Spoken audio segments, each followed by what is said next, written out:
It's episode 339 of the Church Solutions podcast, and my name is Phil Thompson. And I'm Steve Lacy. Steve Lacy, how are you? Doing great. How are you? Good. We took a break from last week because we were both on vacation. Yes, the company was pretty much on vacation except for skeleton crew. We need to plan better in the future here. So we don't choose the exact same weeks. It's a rarity when you and I both go at the same time. In fact, we usually try not to do that. Yeah. And I don't know what happened there. I think I beat you to the calendar and you were like, oh, whatever, I'm going anyhow. So, but you know, our skeleton crew did a very good job.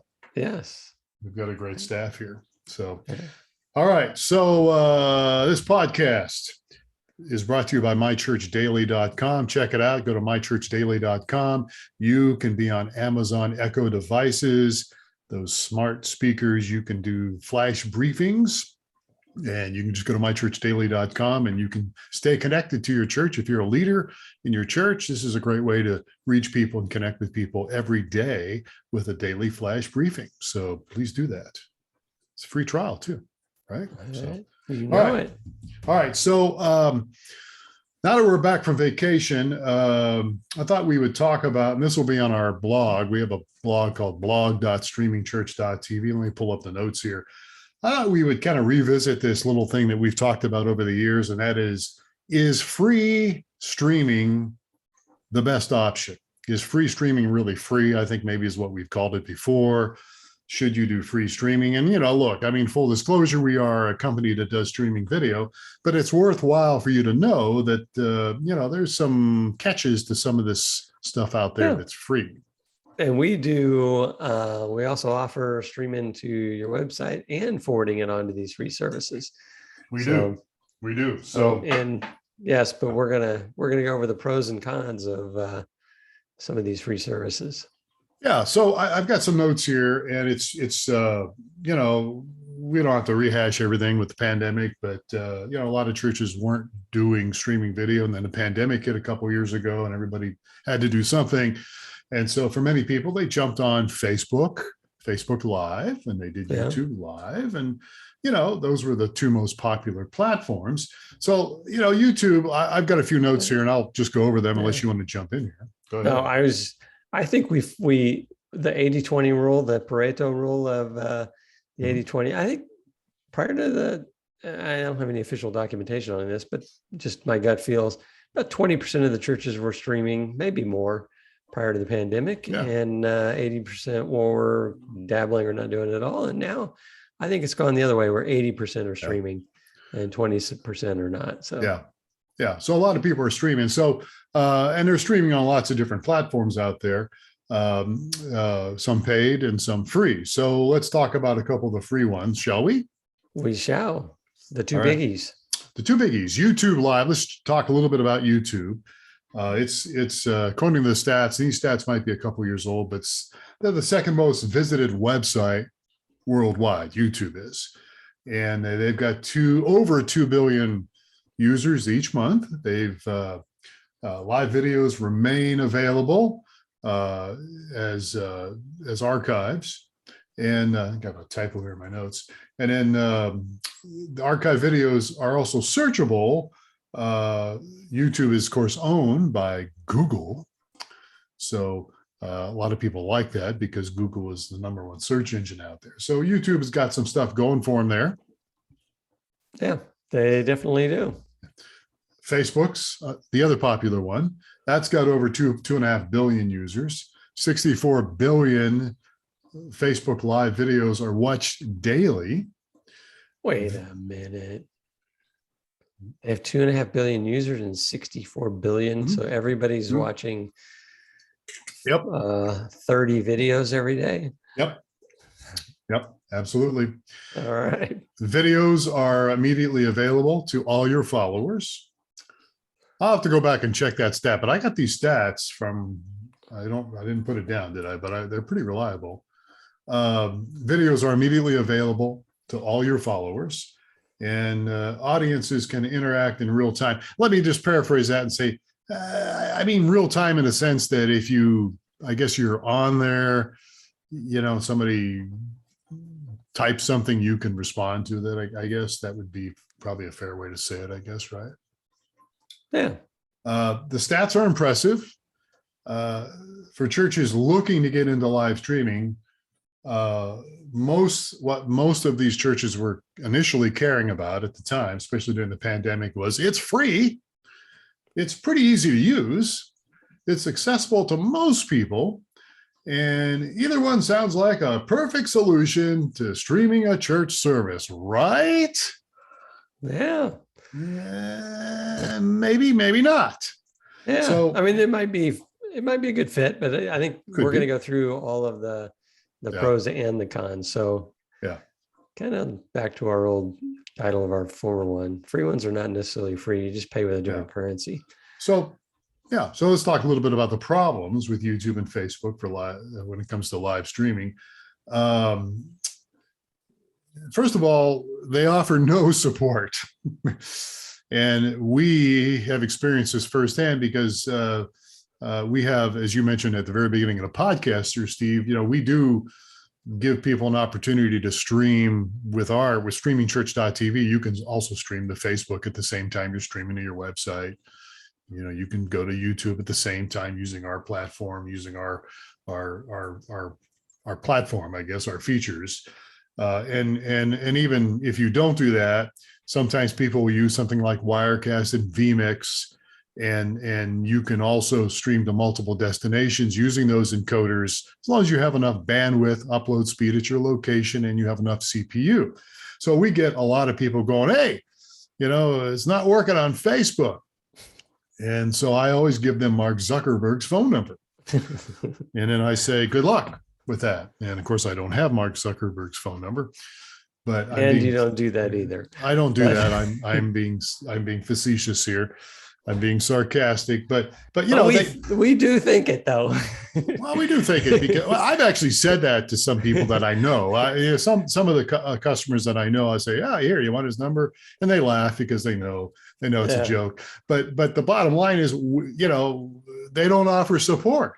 Yeah, so they reach out to us for their support. Reach out to us. And sometimes we can help them because it's a bandwidth issue or they've got some kind of a setting wrong. We're good guys. And so we will do our best to help them. But they offer no support. This is the same with YouTube and Facebook. And so it's a common complaint when it comes to social media platforms. And you're stuck. And this is what happens, especially if you're going to start streaming right before your service starts and it doesn't work. Oh no, what do we do? Can't call us. I mean, you can call us, but we're not the people. We're not the ones behind Facebook. So yes. Yep. And then it can happen before, it can happen during, and yes, you can have issues. So we do get, I don't know what our ratio is, but we definitely do get some people calling and saying, your stream's going great, but I can't I can't get it working on Facebook, or I don't understand how to use this part of it. And and it's just, I don't know, it's just really frustrating if you got something critical going on and it's not working.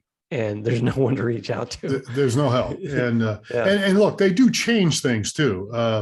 The way you would set up your stream on Facebook is different than it was 2 years ago. And they do change things. I mean, as developers, this, they will change these things and not tell anybody basically. And then you have to figure it out, stumble through it, and hopefully get it figured out. So they offer no support, and it can be very frustrating. Yes. All right. So number 2 is they own your content. They really do. Right. Go ahead. Yeah. Why is that a problem? Well, you can see if they want to block something that you've got because their algorithm determines that there's a copyright infringement, and it may be, or there may not be. But they would ever think there's a copyright infringement, they can block it. They can take it down. They can run ads.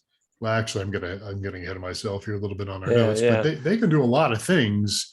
Yeah, and it's automated. If we're trusting our stats from before, 64 billion Facebook views.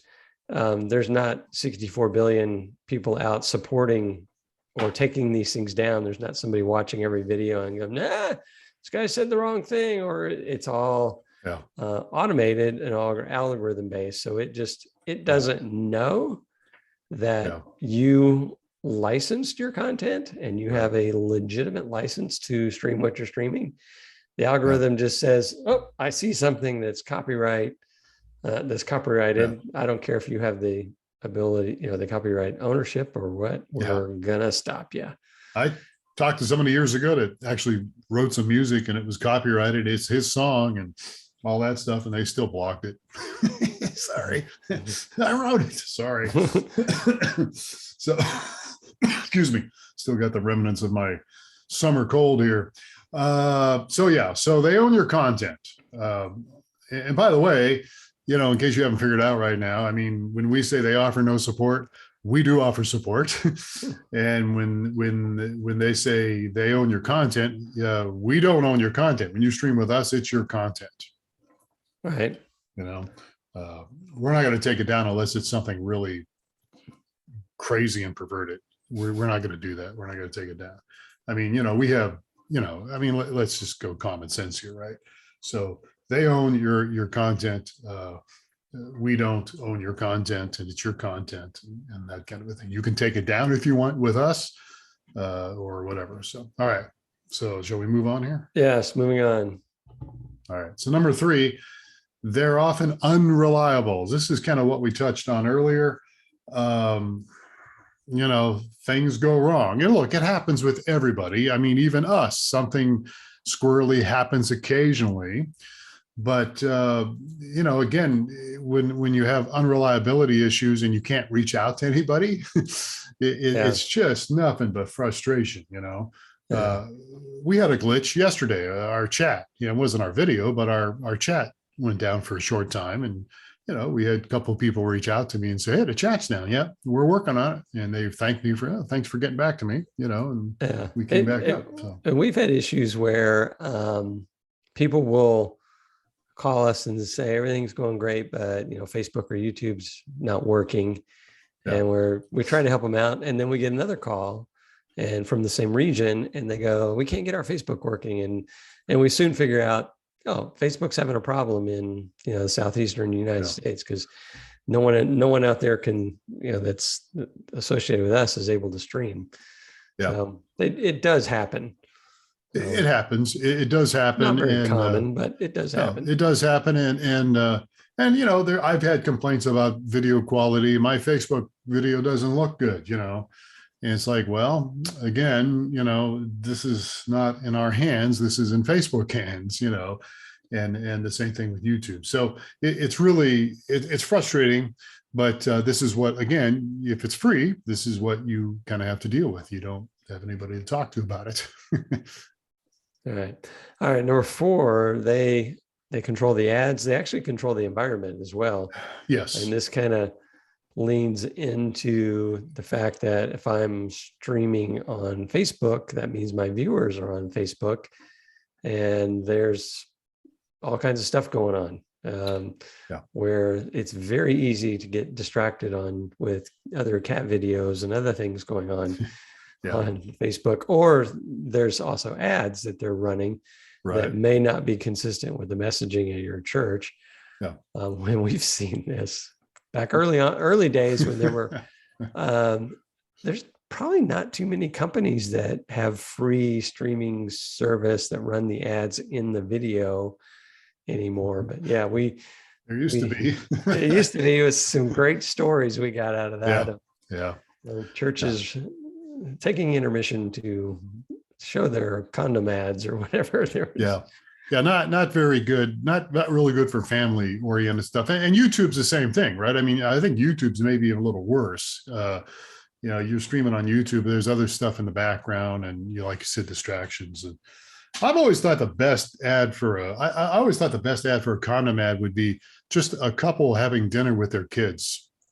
That would be, trying to have a nice, peaceful dinner with their kids. That would be the best condom ad, in my opinion.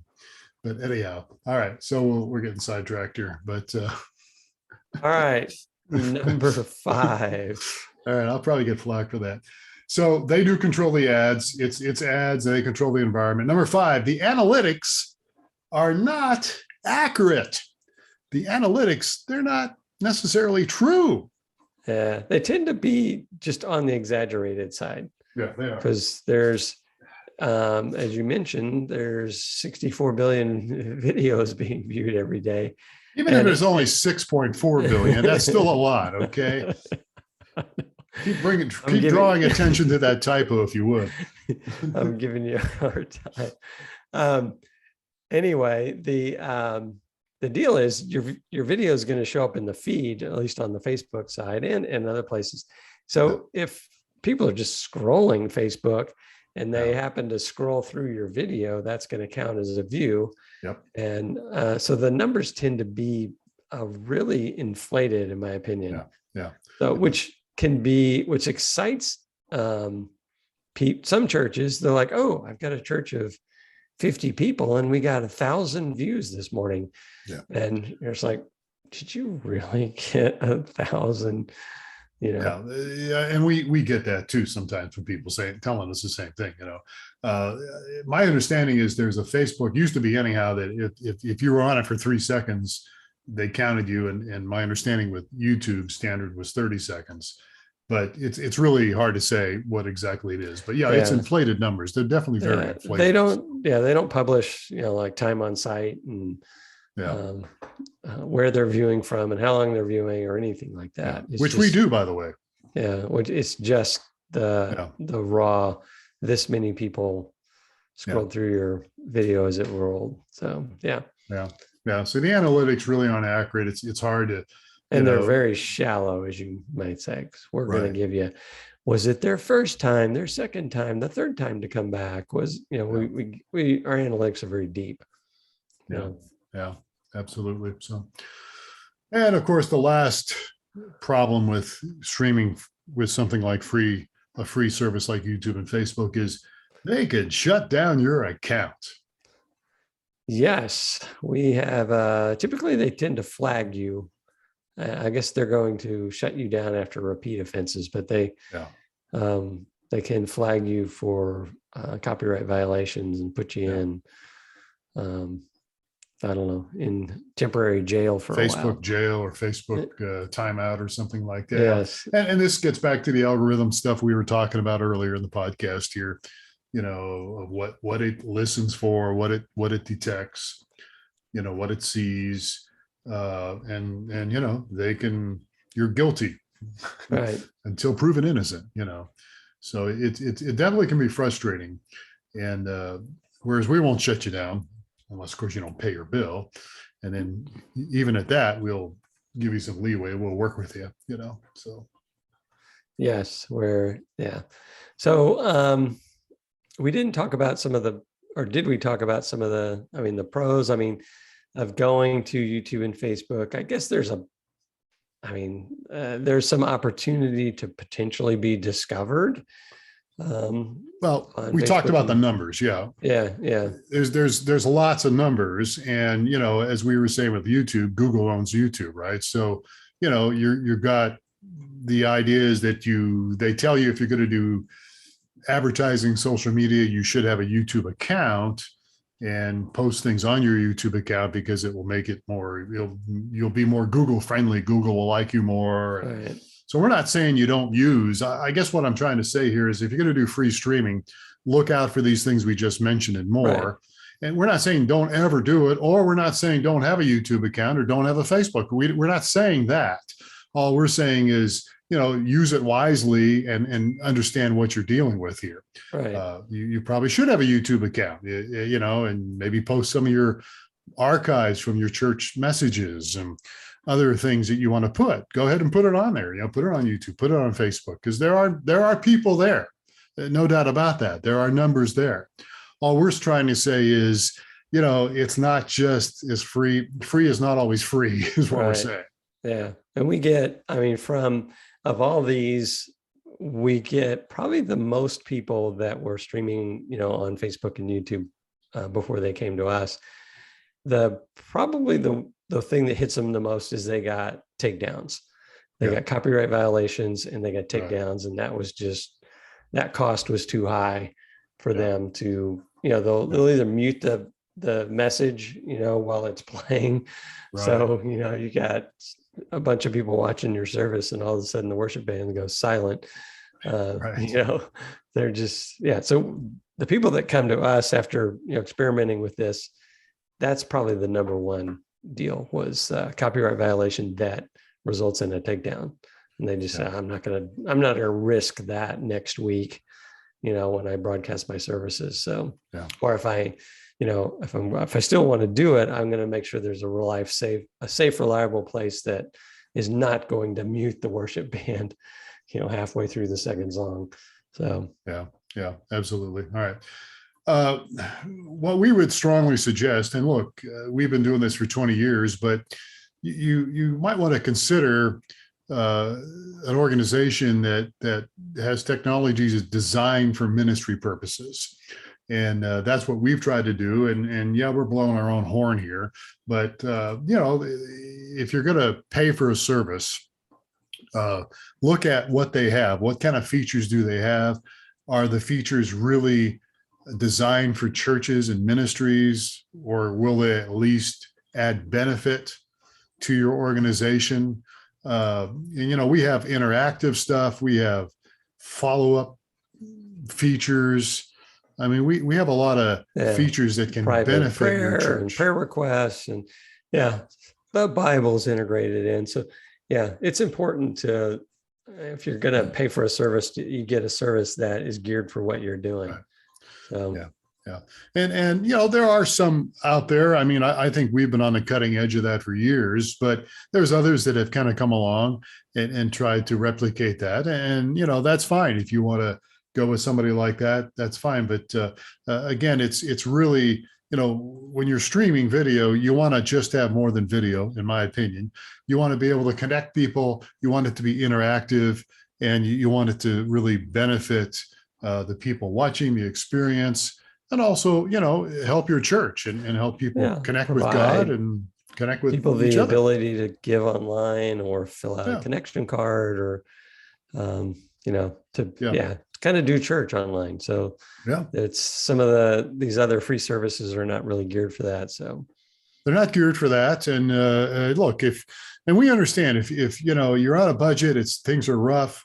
So we understand why you might want to go with something like Facebook Live or YouTube. But I also would like to extend this. This is kind of becoming more about us. But look, if we can help your church in any way, we will try to work with you as best we can. I mean, we have bills to pay too, but if we can work with your church and help you guys get on your feet with streaming video, we'll do whatever we can to help you. And you won't necessarily find that with some other companies.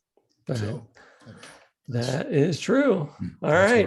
All right. We got her done. We got her done. So folks, we'd love to get any feedback from you on this.